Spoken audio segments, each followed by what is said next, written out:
Hello everyone, so welcome back to another video.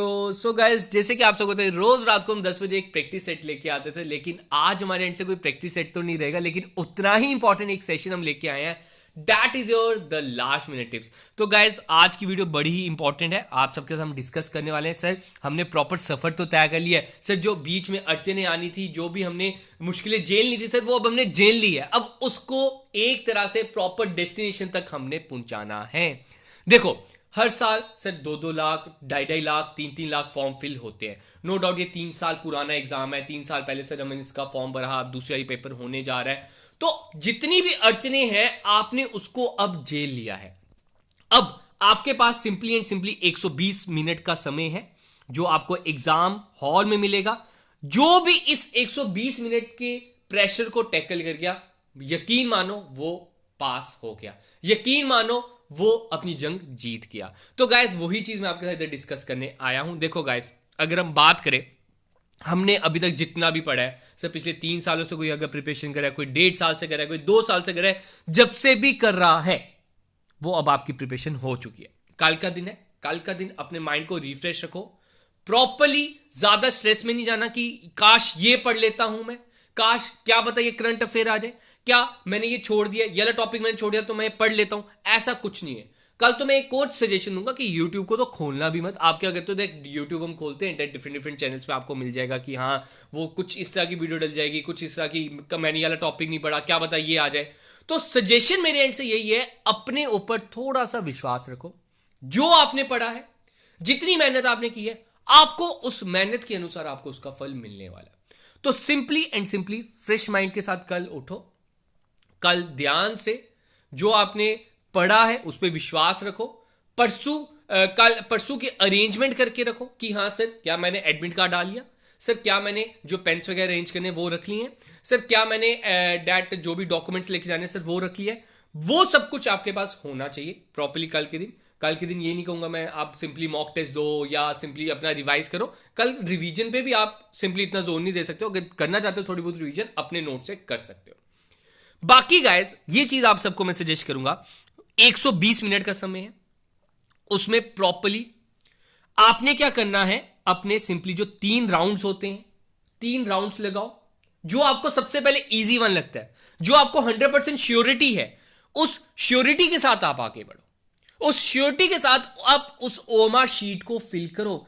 उधर से आपने देखना है आपने कितना मार्क कर दिया है। देखो गाइस, लास्ट टाइम भी एग्जाम हुआ था, ठीक है। मुझे अभी भी उम्मीद है, उनमें जो जेन्युइन स्टूडेंट्स थे उनके साथ बहुत मेरे साथ बातचीत होती है, उनसे बहुत ज्यादा उम्मीदें हैं मुझे अभी भी कि हाँ वो फिर से अपने आप को इस लिस्ट में पाएंगे। एक बार फिर से अपने आप को प्रूव करके बताएंगे कि हाँ मैंने ये एग्जाम पहले भी क्वालिफाई किया था, इस बारी भी मैं करके बताऊंगा, ठीक है। तो यही चीज है, उनको भी मेरे ये सजेशन है, ज्यादा नर्वसनेस होने की जरूरत नहीं है। अपने माइंड को प्रॉपर्ली रखना। सबसे पहले जो आपको एक तरह से सेक्शन आती है, जो भी आपकी सेक्शन स्ट्रांग है, likewise I think so accountancy तो 4-5 साल से आप पिछले पढ़ रहे हो, पहले पंचायत के रिलेटेड, फिर फाइनेंस अकाउंटेंट के रिलेटेड आप वो पढ़ रहे हो। अगर आपकी वो स्ट्रांग है, सबसे पहले वो अटेम्प्ट करो। सर उसके बाद जीके भी है। जीके में आपने उन्हीं सेक्शंस को पकड़ना है जो आप प्रॉपर श्योरिटी के साथ कह सकते हो कि सर इसका आंसर ए ही है, ये तो मेरा कोई गलत कर ही नहीं सकता। उसके बाद जो आपके बाकी सब्जेक्ट बच गए, देखो 8 कंपोनेंट्स हैं। 8 कंपोनेंट्स में अगर मैं बात करूं, ऐसा कोई स्टूडेंट नहीं होगा कि वो बोले कि सर मेरे 8 के 8 कंपोनेंट स्ट्रांग है, सर मेरा कंप्यूटर भी स्ट्रांग है, सर मेरा इंग्लिश भी स्ट्रांग है, सर मेरा साइंस भी स्ट्रांग है, सर मेरा मैथ्स भी स्ट्रांग है, सर मेरा स्टैट्स भी स्ट्रांग है, सर मेरा इकोनॉमिक्स भी स्ट्रांग है, सर मेरा अकाउंट्स भी स्ट्रांग है, सर मेरा जीके भी स्ट्रांग है। ऐसा कोई भी नहीं होगा। ये भी चीज आप मान के रखो। देखो 8 कंपोनेंट है, सर 8 के 8 कंपोनेंट में से अगर आप सब एक एक क्वेश्चन भी छोड़ते हो, हर एक ऑब्वियस ही बात है, अगर मैं भी जैसे एग्जाम दे जाता हूं, मैं बोलूं कि मैं अकाउंट्स में ना सर 30 में से 30 क्वेश्चंस करके आऊंगा कल, आप पहले ही सोच के जा रहे हो यार। आप में से ना बड़े स्टूडेंट ऐसे होंगे, सर जीके में ना मैंने टारगेट रखा है 28 मार्क्स मैंने करके ही करके आने। कल का जब एग्जाम आएगा तब आपने देखना है कि लेवल क्या है एग्जाम का। क्या पता लेवल इतना हाई हो, आपको उसमें से 15 क्वेश्चन नहीं आते हो, वो सिंपली आपके लिए हाई नहीं होगा, सबके लिए हाई होगा। ये चीज ध्यान में रखो। समझ आ रही है? तो यही चीज आपको मैं बता रहा हूं। देखो हर एक कंपोनेंट 8 कंपोनेंट है, सिर्फ 8 में से हर एक अगर हम एक एक में सब में भी जैसे 10 में से 9 नंबर ही लाते हैं, 10 में से 9 लाते हैं, तो उधर से 8 नंबर तो पहले भी कम हो जाते हैं। आप सोचो कि हाँ sir last time cut off गया था 95, 96, 97, मैंने 100 के 100 अटेम्प्ट करके आने। मैंने अभी सिंपली जो मॉक टेस्ट कंडक्ट कराया उसमें मैंने आपको एक सजेशन दी कि सर मैंने ना ऑफलाइन स्टूडेंट्स के साथ इंटरेक्शन की कि उधर मैंने एक ही चीज देखी, सबने ना 110, 115 इतने इतने अटेम्प्ट किए 120 में से, और लास्ट में उनका स्कोर पहुंच गया सर 82। सर अटेम्प्टेशन कितनी थी सर 110, 115, स्कोर कितना आया सर 82। अगर गाइस इसमें से आपने जो सही किए थे 92, अगर जो गलत किए थे फॉर एग्जांपल चलो आप 8 ही गलत कर देते तो आपका score around and around that is 90 पहुंच जाता है। तो ये जो नेगेटिव मार्किंग है इसको सबसे कम से कम करो यार। नेगेटिव मार्किंग ही ले डुबोती है। जैसे वीएलडब्ल्यू की एग्जाम की एक तरह से आपके सामने लाइव एग्जांपल है। जिस दिन एग्जाम हुआ उस दिन इतने ज्यादा मुझे मैसेज आए, सर इतना इजी पेपर डाल दिया, हमने इतनी मेहनत की थी, सर सब कुछ वेस्ट किया, सर कट ऑफ 105 प्लस जाने वाला है, सर कट ऑफ 100 प्लस जाने वाला है, 100 के नीचे कोई बात ही नहीं करेगा। At the end sir topper का स्कोर कितना था सर? टॉपर का स्कोर था 101। टॉपर का स्कोर कितना था सर? 101 टॉपर। सर उसके बाद आप कह सकते हो क्लस्टर जो था ना, एक क्लस्टर ऑफ पीपल जो थे ना सर, वो हर एक मार्क्स पे बैठे थे। आप देख सकते हो 0.2525 पे भी ना 10-10, 20-20 बच्चे बैठे थे, जैसे जैसे 0.25 जा रहे हो। तो मतलब कहने का मतलब ये है कि डैट आपने ये टारगेट नहीं रखना कि सर मैंने कल के पेपर में 110 लाने हैं, सर कल के पेपर में मैंने 112 लाने हैं, सर मैंने कट ऑफ क्लियर करना है। दैट विल बी योर मोटो।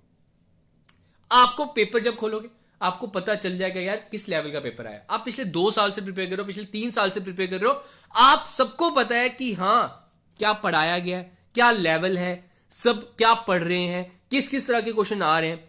आपको मैं बता दूं मेरे ही चैनल पे, बाकी चैनल्स की मैं बात नहीं करूं, मेरे ही चैनल पे 600-700 video simply finance account student के ऊपर पड़ी। तो 3 साल की है ये मेहनत। तो ये 3 साल में वही चीज है, आपको उधर एग्जाम सेंटर में खुद ही पता चल जाएगा कि सर लेवल क्या रहा एग्जाम का। बाकी हम संडे को बातचीत करेंगे, जैसे एग्जाम ओवर होगा आपके साथ बातचीत करूंगा, सर क्या रहा एग्जाम का लेवल, क्या क्या एक तरह से एक्सपेक्टेड कट ऑफ जा सकता है, वो प्रॉब्लम हम डिस्कस करेंगे। मेन चीज इस प्रेशर के साथ मत जाना कि सर कल के पेपर मैंने 110 अटेम्प्ट करने ही करने हैं, नहीं तो नहीं। ठीक है, यही सजेस्ट करूंगा, let the best one win. हमारे एंड से जितनी कोशिश हो सकती थी हमने वो पूरी कोशिश की है। एक फ्री मॉक टेस्ट ऑफलाइन मैंने कंडक्ट कराने की पूरी कोशिश की। प्रॉपर्ली जो क्लासेस हमने लाने की कोशिश, हर ईच एंड एवरी टॉपिक मैंने आपको यूट्यूब पे पढ़ाया है प्रॉपर्ली। अगर फिर भी कुछ में से कमी पेशी रहेगी, किसी की कुछ रिक्वेस्ट थी कि सर ये पढ़ा दो वो पढ़ा दो, वो मैं नहीं कर पाया, तो उसके लिए सॉरी यार।